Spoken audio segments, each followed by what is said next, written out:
What's up, everyone, and welcome to Project XTalk, an Xbox podcast, episode number 184, presented by Save the Game Media. I'm your host, Kevin, and on today's episode, we're going to talk all about Senua Saga, Hellblade 2. Is it good? Is it bad? We've both beaten it, so we'll give you our non-spoiler thoughts. But before we get to all that and more, I got to introduce my co-host, the man waking up at 4 a.m. to beat the game just for me. JamPackSam, how you doing, buddy? Exhausted because I got up at 4 a.m. I was, when you're playing a game and you're on the cusp of getting to the point where you're like rounding the corner of wrapping it up and you can feel it. That's where I was last night at about 10 o'clock. And I'm like, all right, I've got to work today. I'm not going to have time after work because you never know what's going to go on between now and 7 when we start. So got up at 4, started grinding, couldn't sleep last night anyway, and did finish the game. So I'm doing well. I'm excited to chat things Hellblade. And then, of course, big Call of Duty news today. So even as a jaded fan of the series, I mean, it's a national holiday when you start getting the Call of Duty teasers, basically. So that's exciting. Yeah. And you're not the only one that's been tired this week. I've had a long week. Listen, I've gone to work, okay? Like I've had the 8-hour work days, but been a struggle to get through them because it was like 3:59 Tuesday, had the alarm opened up. The minute walk upstairs to my console, I'm looking at reviews like, oh, what's going on? And then I just played for however long till I got the 100%. 19 hours later, I went to sleep. Then the next day, I was like, I'm gonna do a review. Was tired. And then last night, I want to give a quick shout out to the XEP community, the Xbox expansion pass over there. Luke Lore, friend of the show, Captain Logan, their whole community. So last night I did a 2.5-hour community Final Fantasy VII Rebirth spoiler cast, which I think is live for members now over on the XEP channel. So shout out to all of them. Shout out to all the community members. They're so wonderful, fantastic. Obviously Luke is a friend of ours. Amazing, but like the community over there, and some of them are in the chat. I know soaking it I saw earlier. They support us so much. So I just want to give a quick shout out to all of them. Yeah, absolutely. I think that in the time of social media turmoil, whether you love it or you hate it, things are really weird right now. I've really enjoyed getting into the Discord communities and listening to the more niche podcasts that might be out of the spotlight a little bit. And you can find a whole lot of really sensible people that really just love playing games. And like, that's my thing right now. Really into that. Always into that. So I'm really thankful for them as well. Yeah, absolutely. Well, shout out to them. But this is Project XTalk. We are live every Thursday right here on youtube.com/save the game media. If you can't catch us live, we post every Friday morning on your favorite audio platform of choice. So we are over there. Make sure to please drop us that 5-star review. It does help us in the algorithm. I see it. It's helping us. I say it every week, but you guys are doing the work. It's paying off. So keep it up. If you want to support us even further and get early access to all of Save the Game media content, all your content in one feed, or you get that RSS feed, or you can use the Patreon app. It's all right there for you. Every show we do in one nice little feed. Bonus post shows. You can go to patreon.com/save the game media. Choose the tier that's right for you, like our current Patreon supporters. So thank you to Fabulous Brianna, Brianna's mom, Brianna's brother, Lindsay, Nikolai and Knight, Cypher, Primus, Brendan Myers, Marcus O'Neill, Lillian, Mimi J, David Hotright, Dave Harp, the Xbox Expansion Pass, Alpaca Tom, Lee Navarro, and Silkenit. Thank you all for your support. We appreciate each and every one of you. Sam, housekeeping's done though. So I want to know, what have you been playing, my friend, apart from the main topic of the show? Yes, of course. Hellblade 2, not a long game to begin with, but also it's only been out for 2 days, technically, I guess, if you really want to. Kind of feels like 3. It feels like a week, honestly. Yeah. But prior to Hellblade 2, I was playing Diablo 4's Season 4 update with Loot Reborn. And I was playing it initially solo a little bit. I grinded a character. I'll get more into that, but I grinded a character up to like level 47, and then my fiance jumped in, and we've been doing couch co-op because she's super into Diablo as well. So, Nice. playing some couch co-op for D4, and it is a phenomenal time. Have you looked at any of the gameplay updates or anything?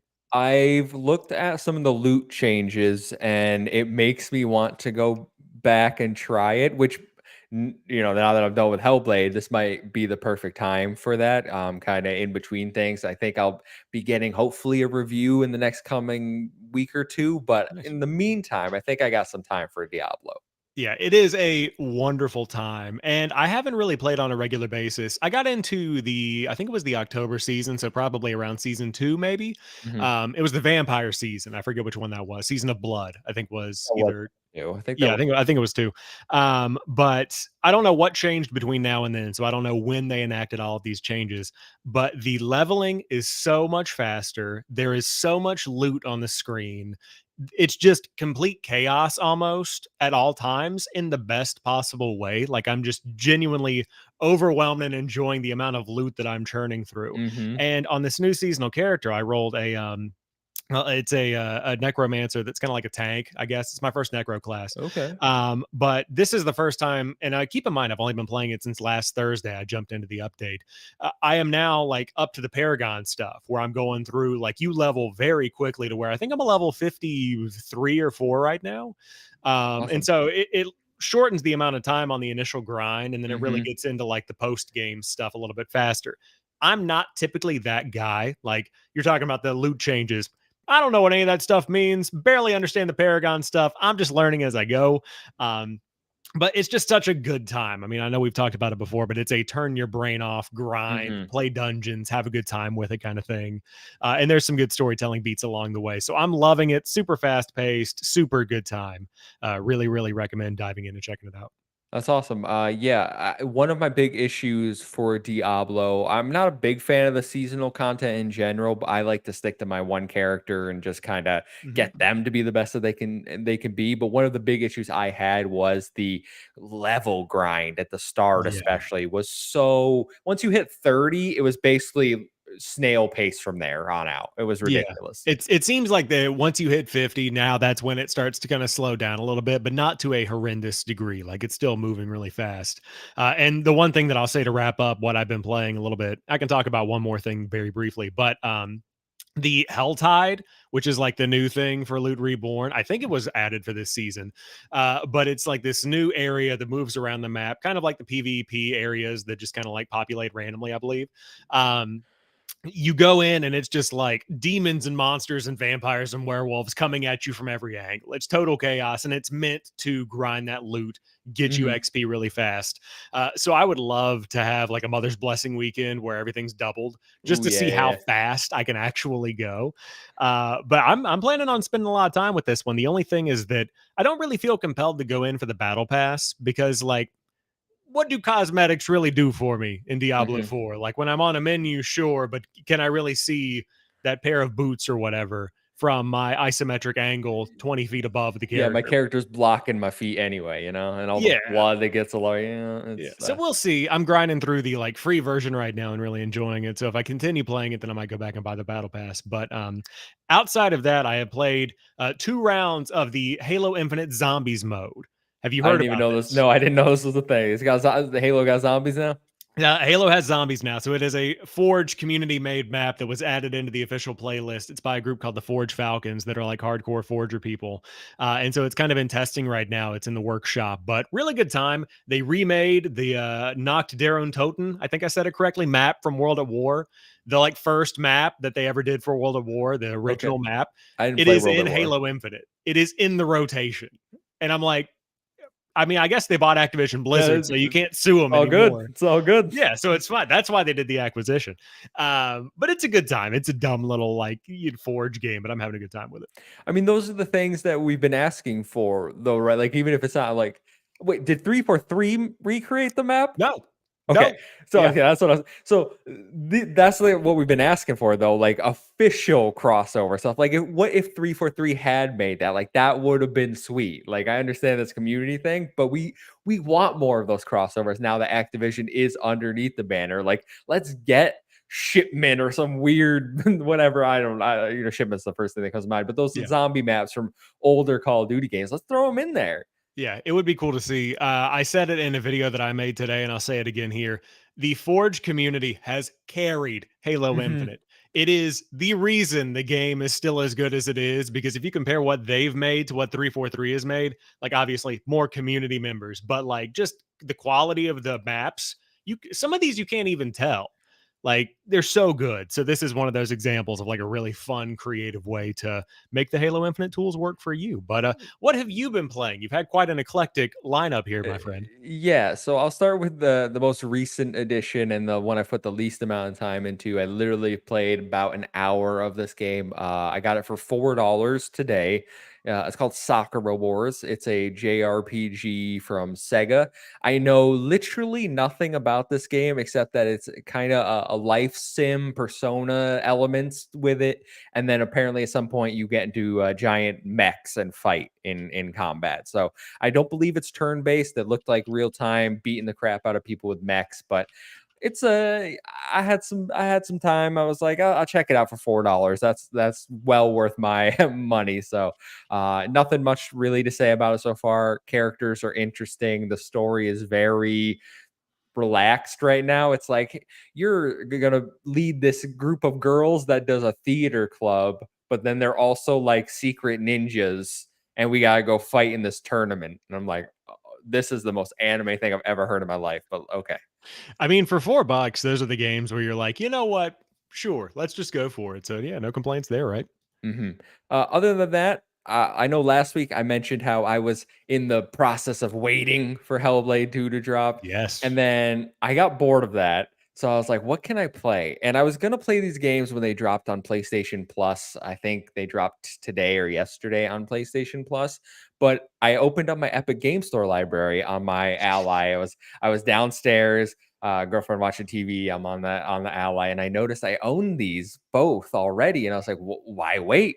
Let's play them now. Yeah. So I beat Cat Quest 1 and Cat Quest 2 because these games are incredibly short, like 2 to 3 hours each. Really? Oh. They're very short games. I mean, if you do all the side quests, you can probably get another hour or two out of them. And I did a bunch of the side quests because, especially in the first one, you need it to like level up more. But the second one adds a you can play co-op. Either you can play local co-op in the second one, so you can each one person's a dog, one person's a cat, and then you can just hack and slash together.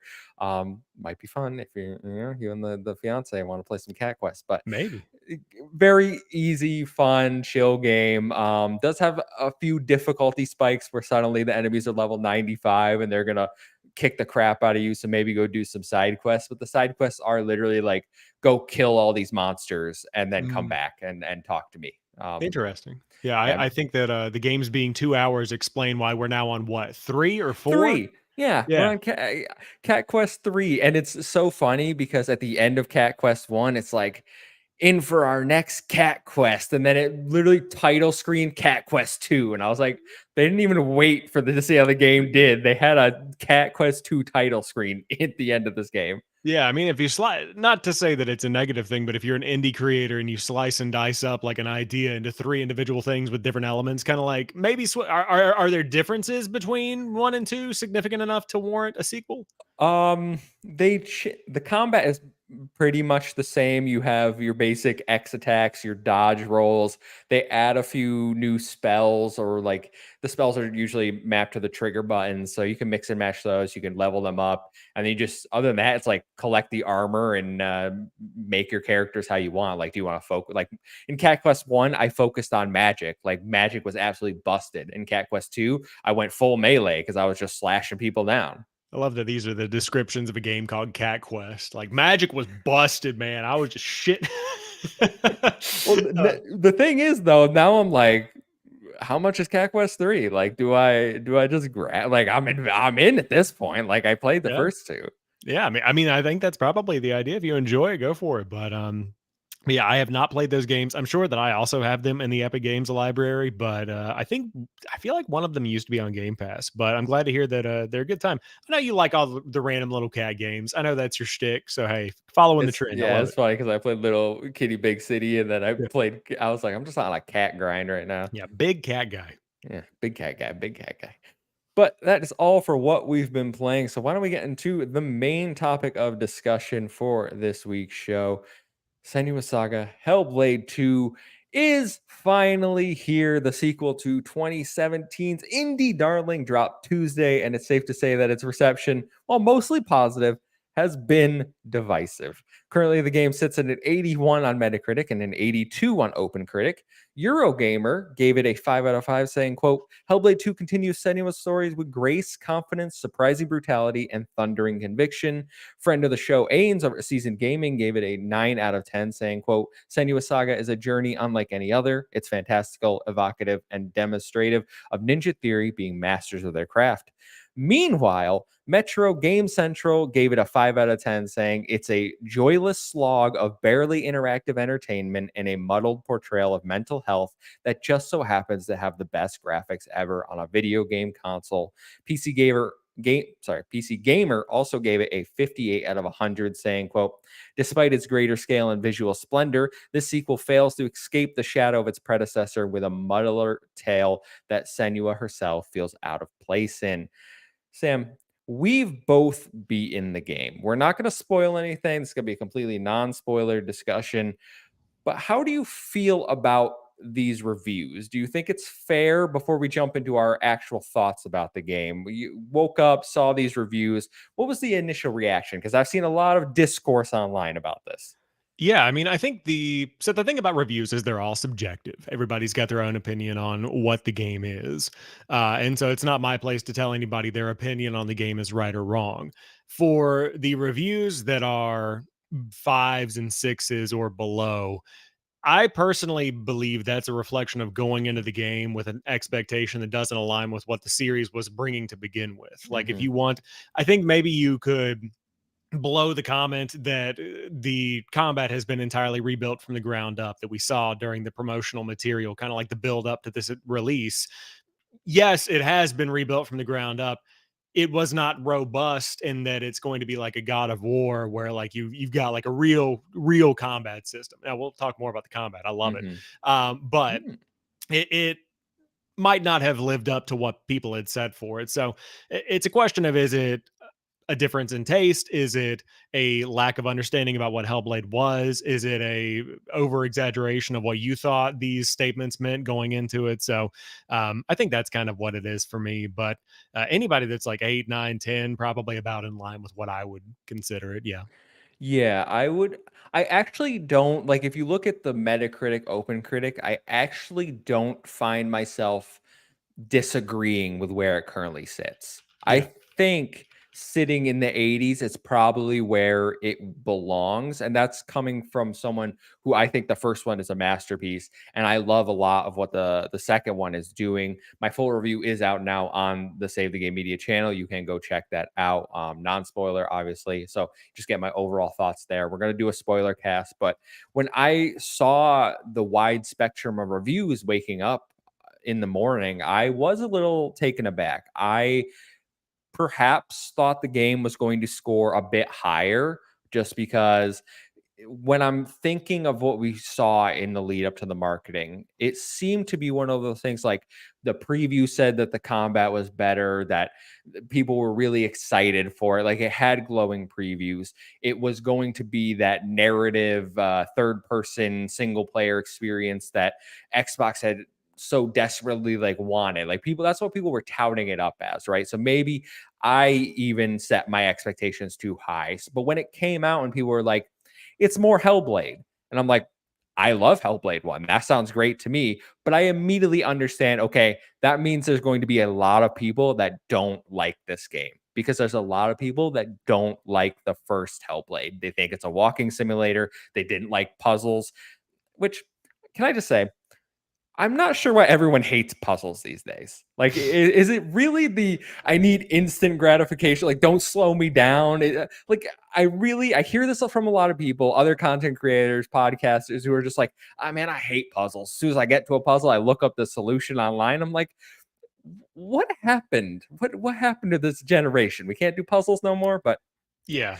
it's just one of those things where like I knew it was going to be divisive. So as you were saying, reviews are subjective. I do think people giving it fives and fours, which I consider like these are bad game, like those are Yeah. bad scores. Those are like there's fundamental broken issues with the game when you're getting down into those scores. For me, I don't know if I can agree with that. But if you just said like I don't like the game, completely valid. I don't expect everyone to like this game.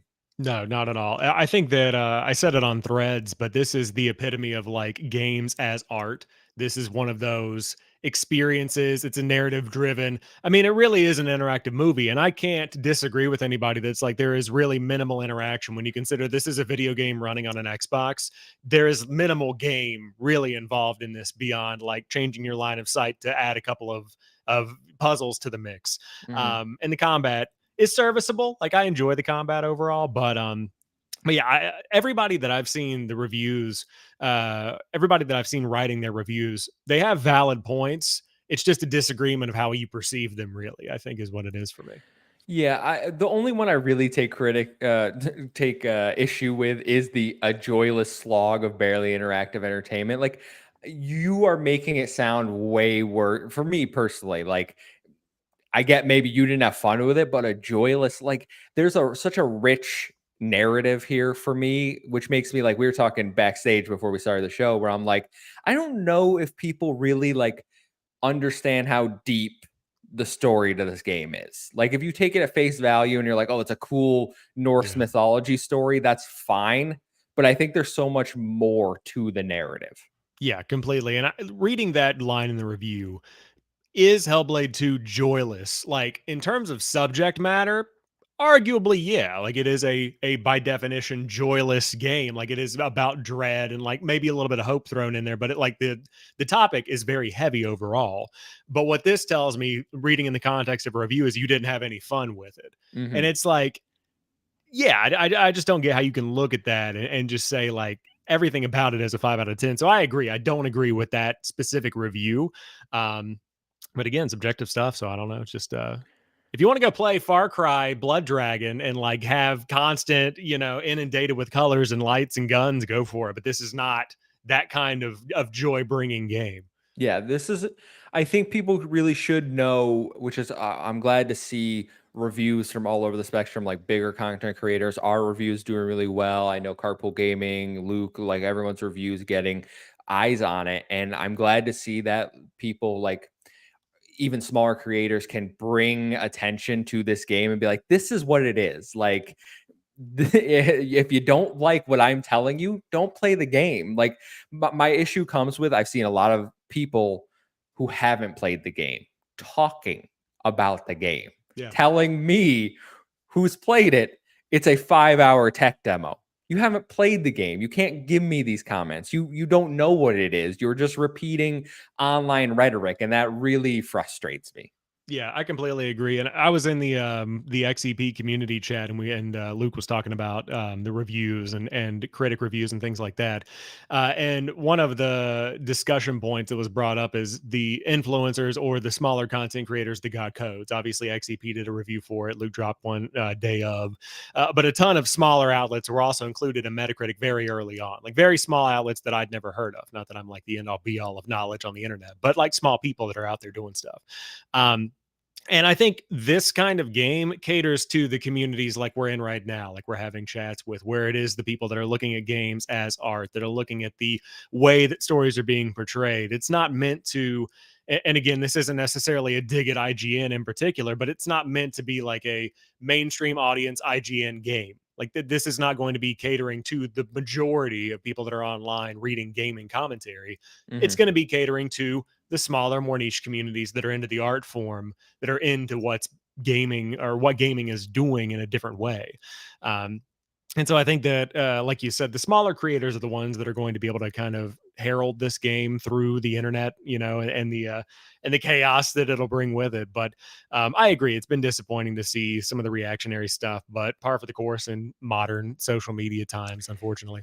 Yeah, I just when did 82 become a flop? When did 82 become a bad that's Yeah. really what I'm looking at. But let's put the reviews aside and get to our own thoughts because as I said, I've 100% it. I beat it 7.5 hours roughly was my total play time. You've also beat it. I haven't really I don't know any of your overall thoughts about the game. So Yeah. I would love to know like how did you enjoy Hellblade too, like the narrative, the combat, the puzzles. Like, what are your big thoughts about it? I mean, right off the bat, it is the best looking game I have ever played on a console, period. Hold on 1 second.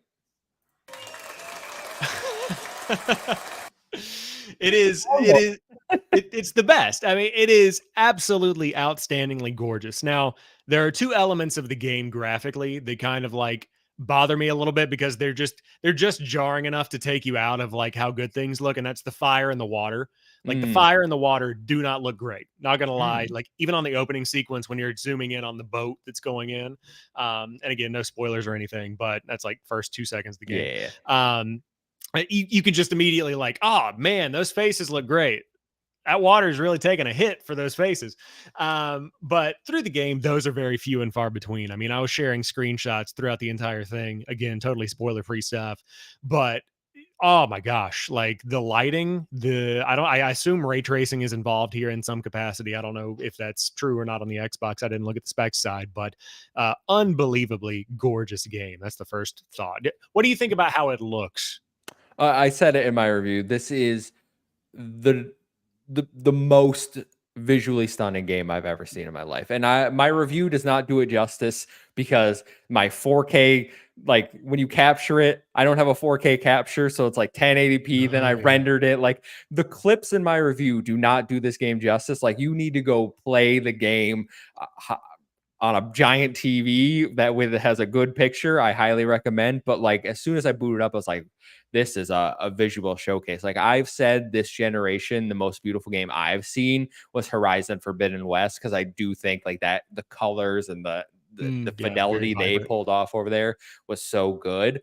But I think Hellblade 2 has set a new standard for visual fidelity. Yeah, I think for me, the best game that I had played so far, personally, like things that I had played was a Plague Tale Requiem. Like that was the one That's that there another one. That's there were another there one. were so many instances where I looked at like a landscape and I'm like, this is nearly photorealistic. Like it very is close to that. And Hellblade is that aside from the water and fire from start to finish. And water even looks good if it's like far out. Like I'm just talking about the up close Hmm. splashes and things like that. Um, but visually great. What I will say, you made a comment about a tech demo earlier where people were talking about it. The way that I was thinking about this morning when I was finishing it up, I was like, this is the best tech demo ever created by man.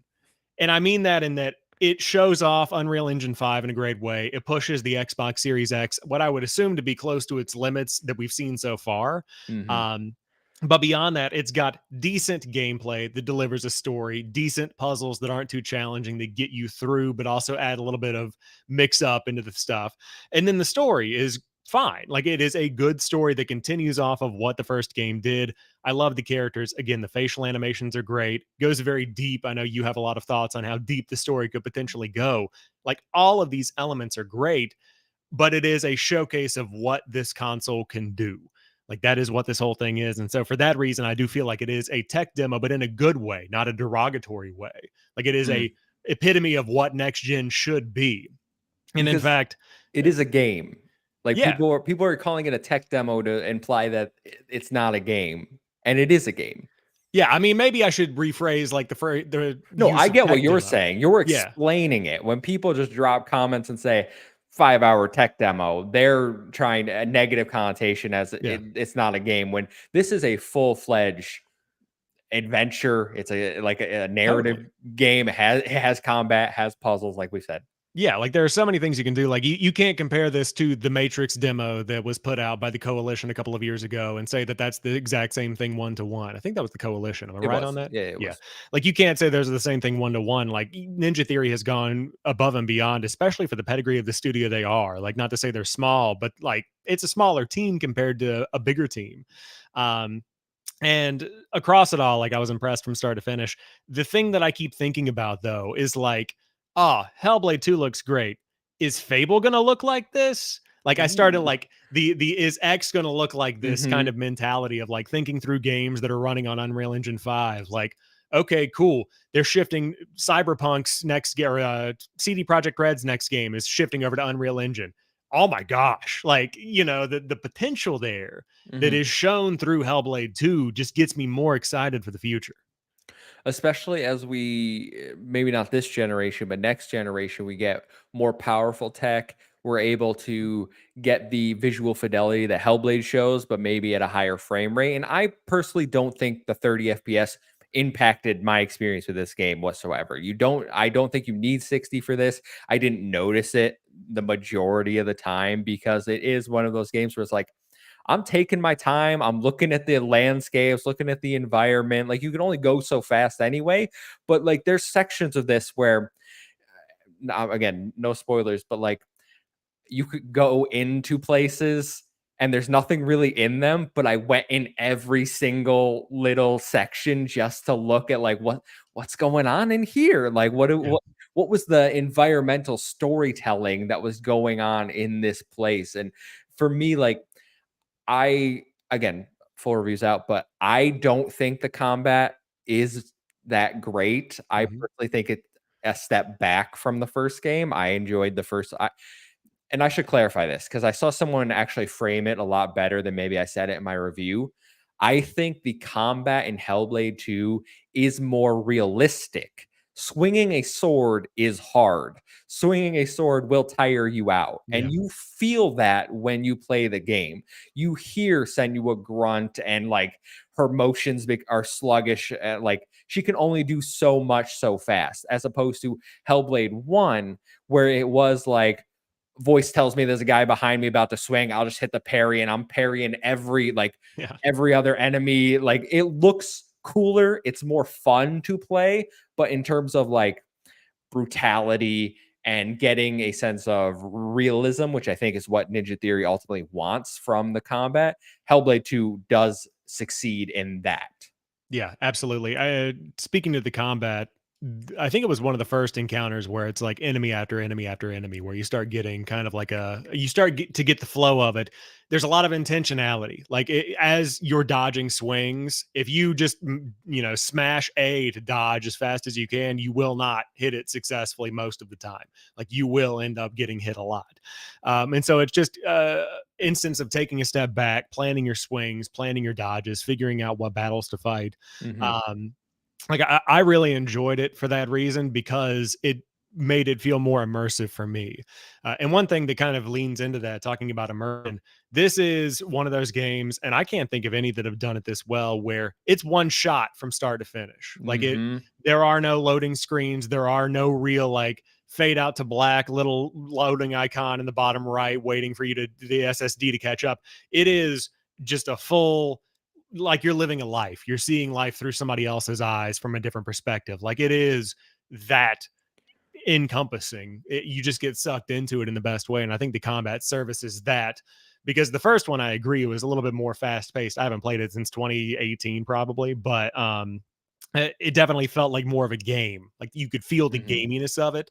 And with this one, it really did, like you get lost in that world more because of the combat being the way that it is. Yeah, and I think the thing that really emphasizes that immersion for me is when you transition from chapter to chapter, it'll zoom out and then you'll see like the Mm, landscape that they scanned in, and it's like these are real locations. The sun will move in the sky and like yeah. you'll zoom back down to a new area in the country, and I'm just like, they did such a good job. Like, it's not a loading screen, it's like real time, like just we're moving on, and it's so well done. I really, from a tech side, Ninja Theory have blown this out of the water. Yeah, absolutely. And then speaking to the 30 frames per second thing, this is the perfect example of a game where I would prefer to play it in 30 because it feels more cinematic. Like I'm that guy, I've said it before, I'll always say it, like this felt right to me, Mhm. and it is so well optimized. I didn't think about the tech. Like I didn't have to think about how well or poorly the game is running. And I was playing on Xbox, of course, but like that's when you know they have done a good job, is when you just think about the game and not the thing you're playing on. A question for you: how'd you feel about it being letterboxed with the black lines on the top and the bottom? Because my initial reaction was, I kind of wish it was full screen. Like, I would love to see it more. I understand what they're going for, but like, it didn't detract. But it's not my preferred thing to look at.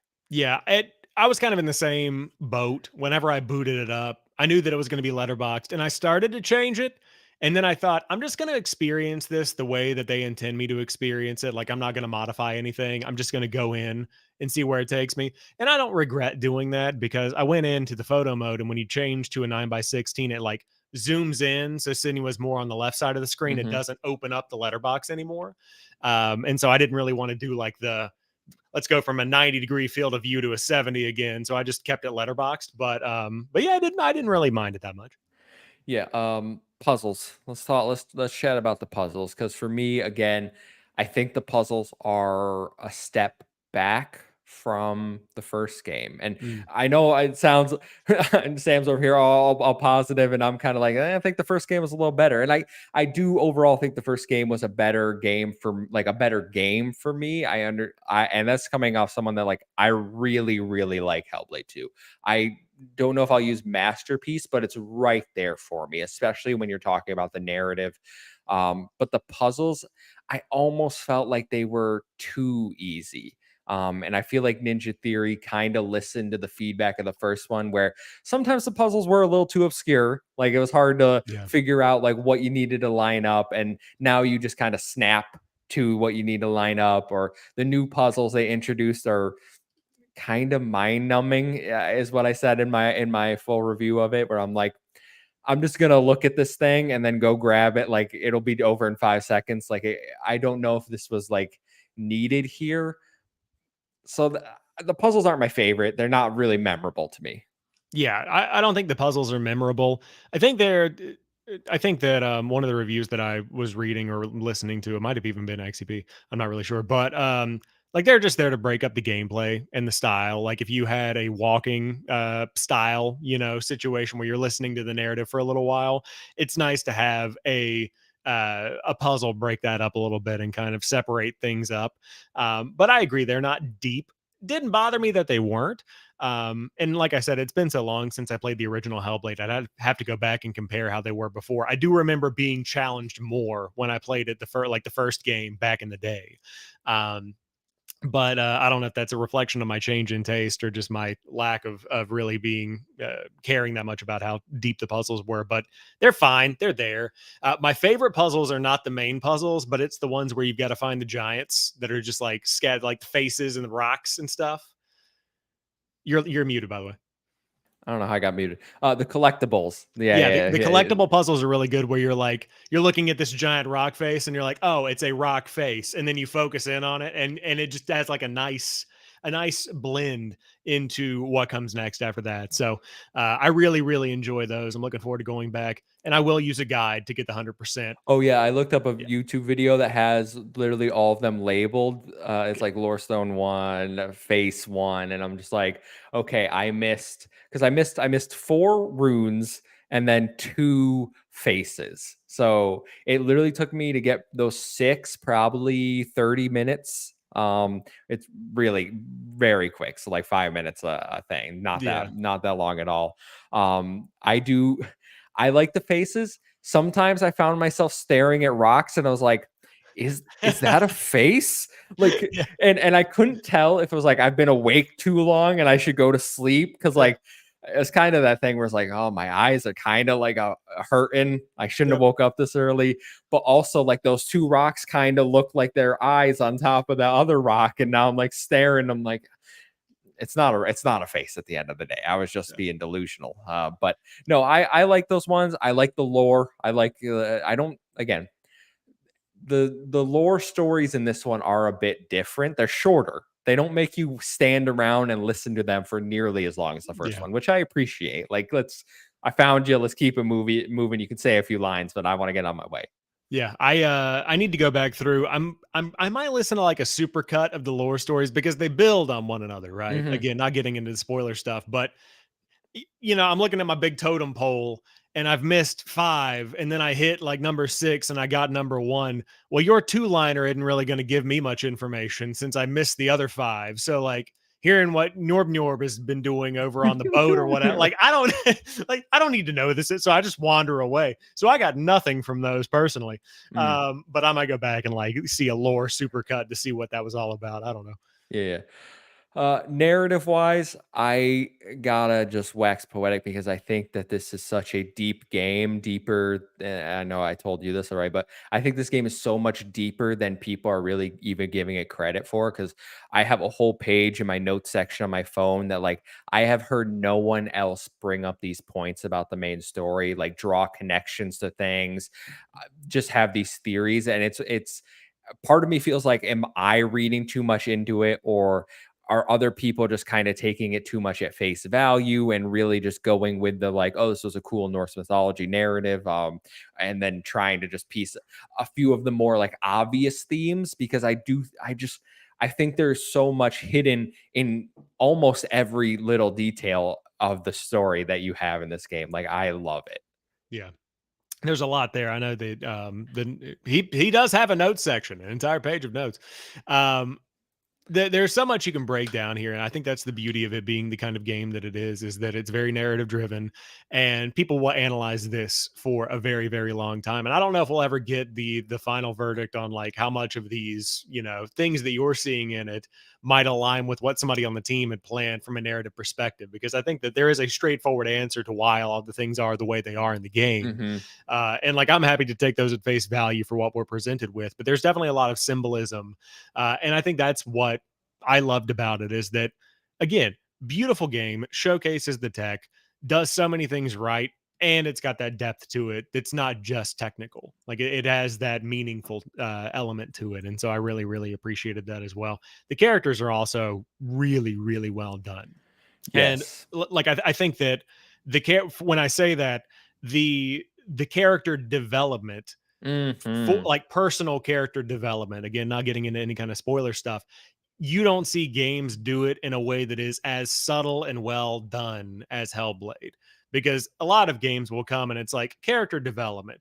It's beating you over the head with overt character development of like specific plot points that you're like, okay, now they're doing this. Sick.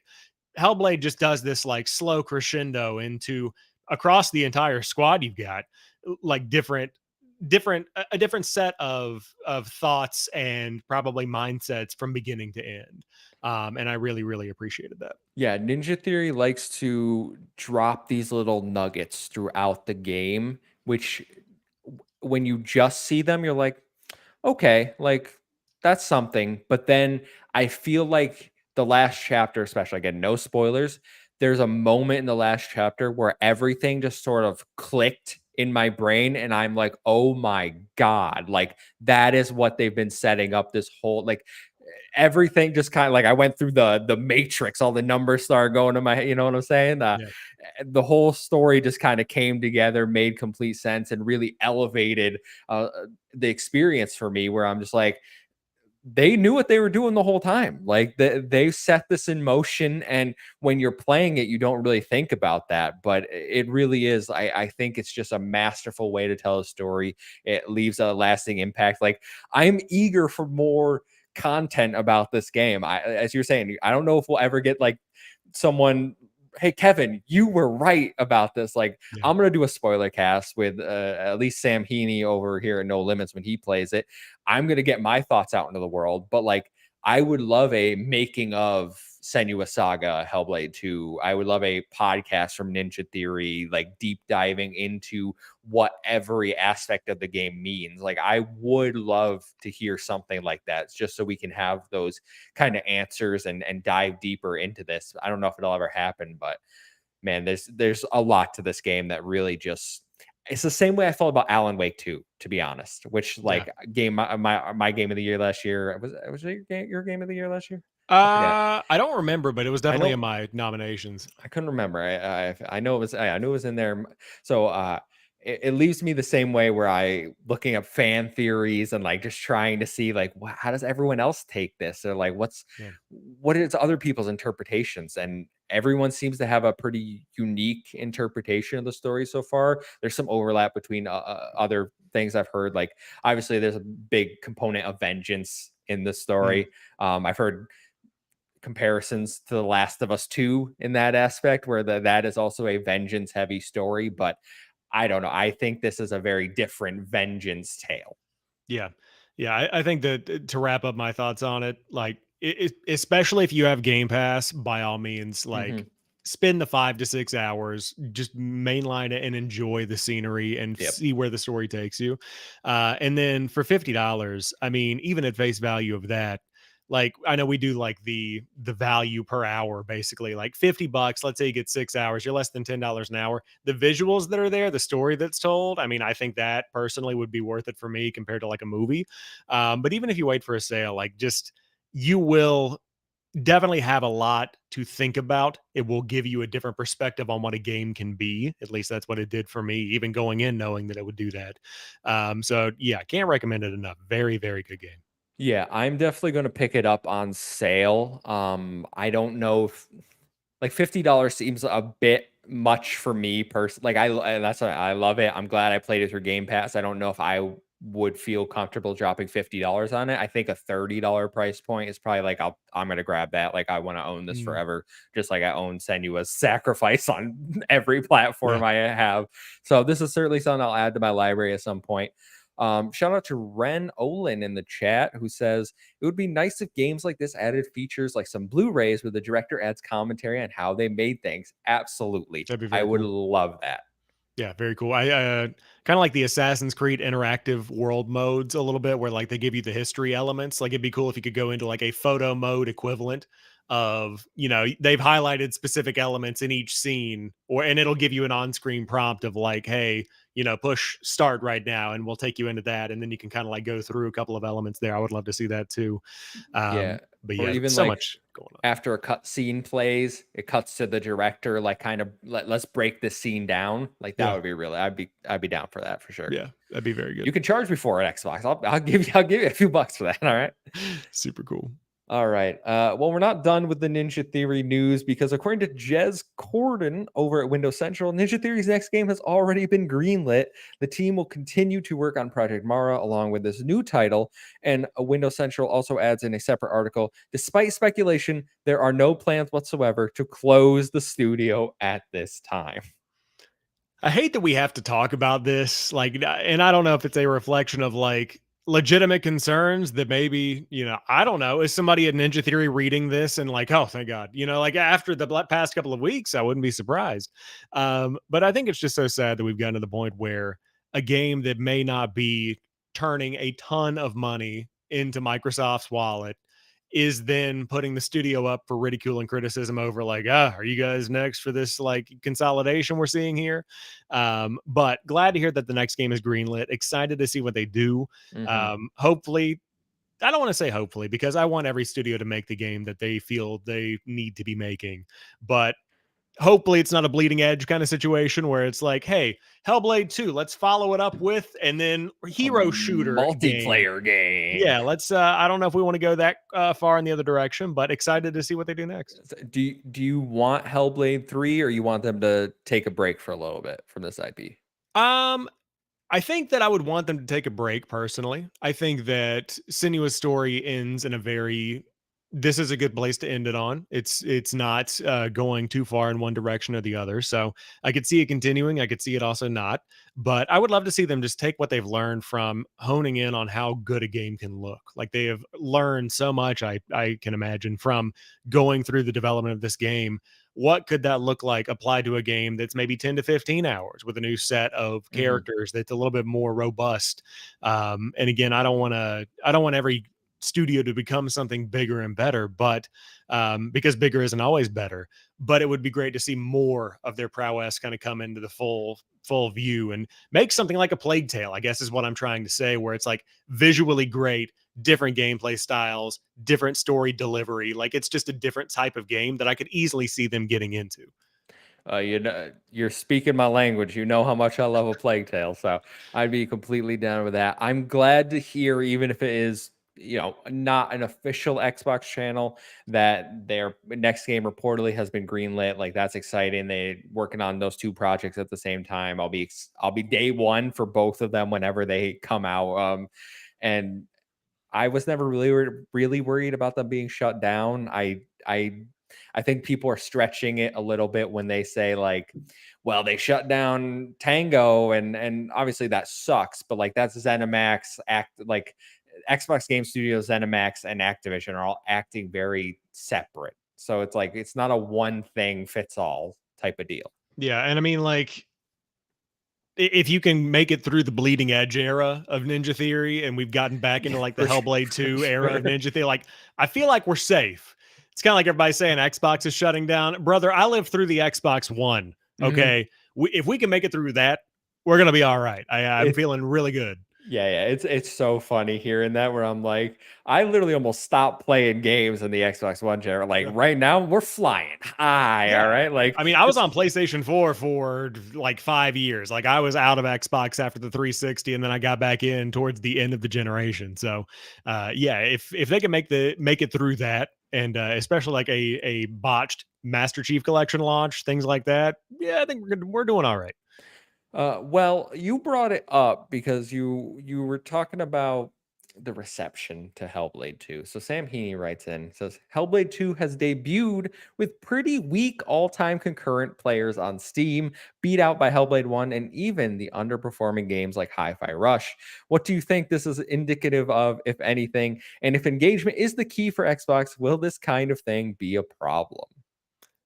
I do think that it's a bigger question of like, I feel like we're in between two Xboxes right now, where you have the big Activision Blizzard acquisition that's come in, and now you own things like Diablo, you own things like Call of Duty and World of Warcraft. You've got Gear 6 on the way.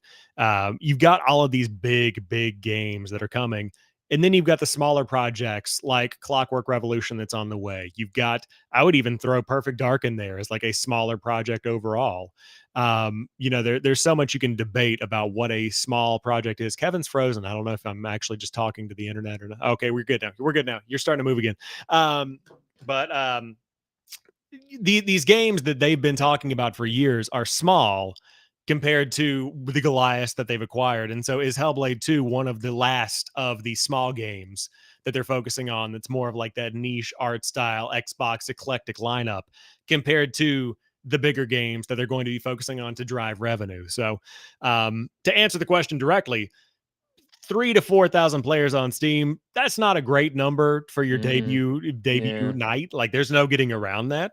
But is Hellblade 2 a game that they're going to look at and say, it's only got 4,000 players on Steam? Yeah, that's a rough one. Or are they looking at Game Pass numbers? Are they looking at subscriber counts? I don't see this game moving subscriber counts all that much either. Like, honestly, I don't think this is going to be the one that moves the bottom line. But Yeah. I would hope that they've done enough market research to know that it's not going to be the game to do that. Like, this was never going to be that game from the beginning, even if it looks as good as it does. Yeah, this is like we've been saying this whole show. This is another niche game. It's more Hellblade. If you didn't like the first Hellblade, you probably won't like this game. It's another niche, artsy narrative story game. I am a little disappointed that like all-time peak 3,000, about 900 players. So, like it's not great numbers by any means. There's about 1,000 people playing at any time on Steam, but also like we have to remember it launched into Game Pass. Like how many people are playing it through Game Pass where we won't see that reflected in the Steam numbers. They Yeah. can just easily click their Xbox app as they can their Steam app. They can play on a console, or as I know Ren in the chat was pointing out, like are people waiting for it to come to PlayStation, their platform of choice, perhaps? Because, like, I know I said a few weeks ago, like, Hellblade 2 seems like a pretty prime candidate. I don't know how soon it'll come, but like for a PlayStation port and whatever they can make on sales over there, I don't think that's the end of the world. That isn't something that's going to negatively like hurt Xbox as a brand if Hellblade 2 showed up over there. So are people waiting for it? I don't think this is well, that's all Hellblade's gonna do. Like we haven't hit the weekend yet. A lot of people might be waiting for payday. Like there are other factors here, right? Yeah, and I mean, to your point earlier, like, is this going to be a $50 game for everybody? No. No. Are they going to pick it up whenever it hits $30, maybe in a couple of months or a week, or however long it is until the Steam sale?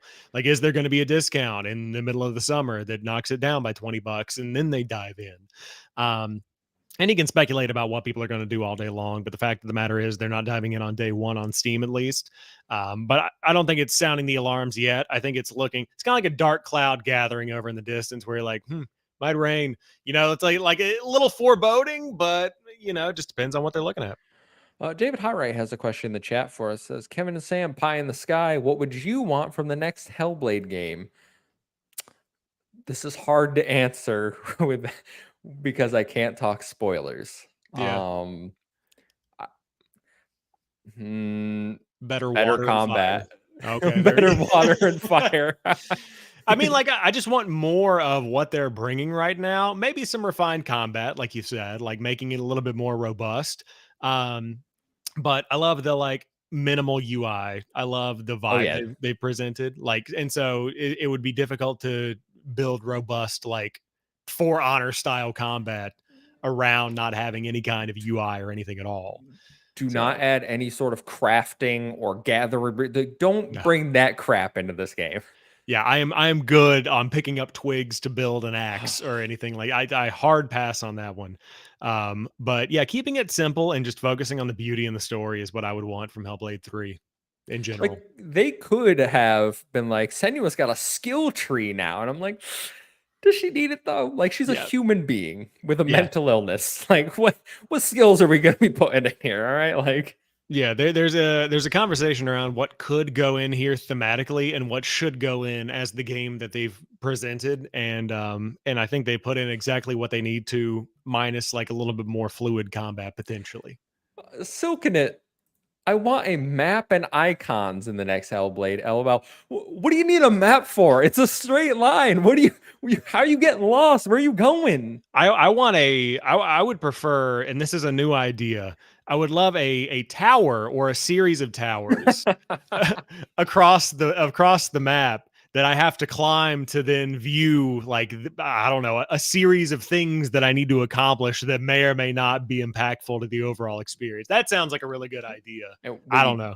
get to the top of it, a bunch of icons just. Yes. Yeah, and then I want Senua to eagle dive off the top of into a hay bale and join a brotherhood. What we're saying is Assassin's Creed Valhalla Yes, that's is basically. Actually, is that's what we want. exactly what that game would be. Yeah. Yeah, Norse, yeah, Yeah. Vikings. All right. I think that is it for the Hellblade talk. So why don't we move into our second story?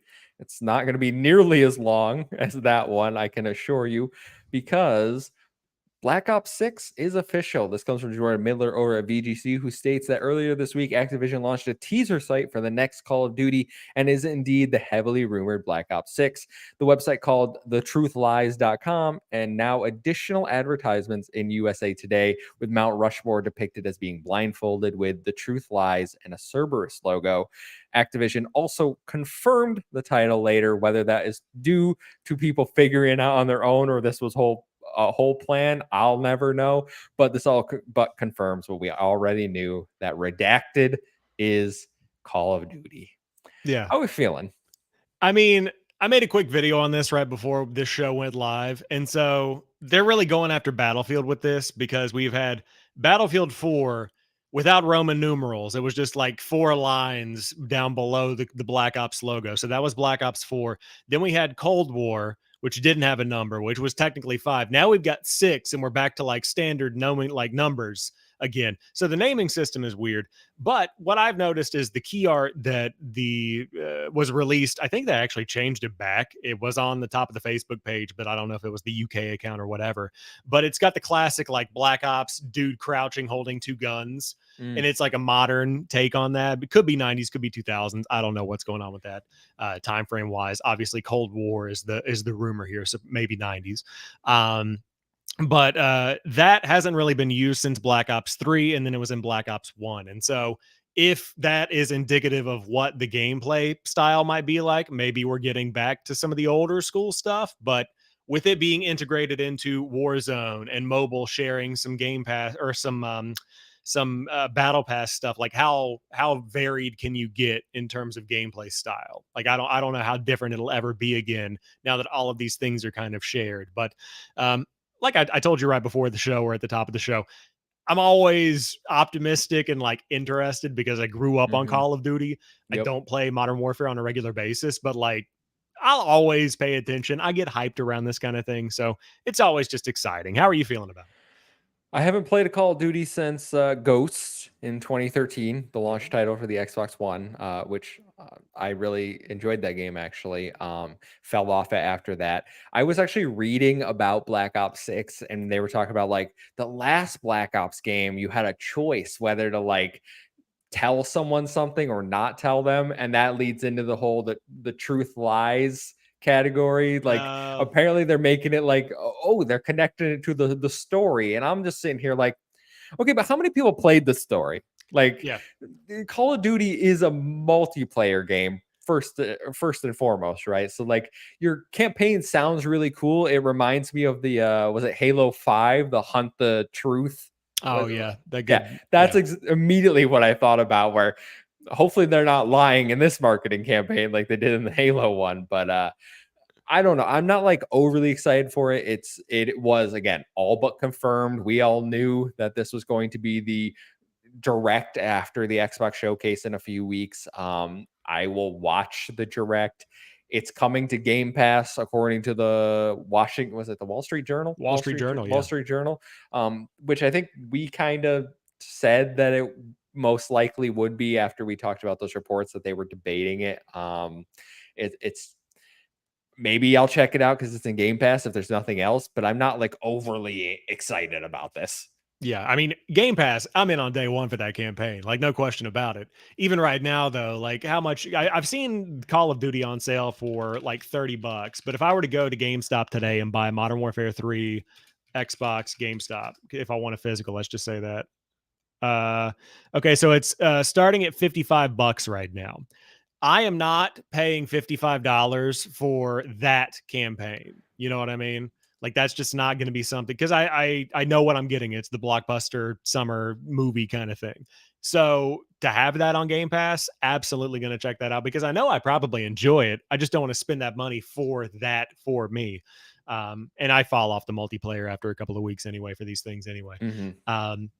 Tangent, did you have not played a Call of Duty game since 2013? So No, but I actually have Call of Duty Black Ops Cold War, the one before this, because it was interesting. free on PS Plus. So now I'm sitting here, I'm like, do I blow through that campaign so I have a semblance and then maybe I play the campaign, you know? If you do that, are you planning on doing it and how spoilery do you want me to get with it? Because it's been Oh, 3 or 4 I years. don't care about spoilers for Call of Duty at all. Like And this isn't super spoilery, but at the very end, you can definitively, it is the only game that I played that had this feeling to it. You can tell when COVID hit and they all went remote.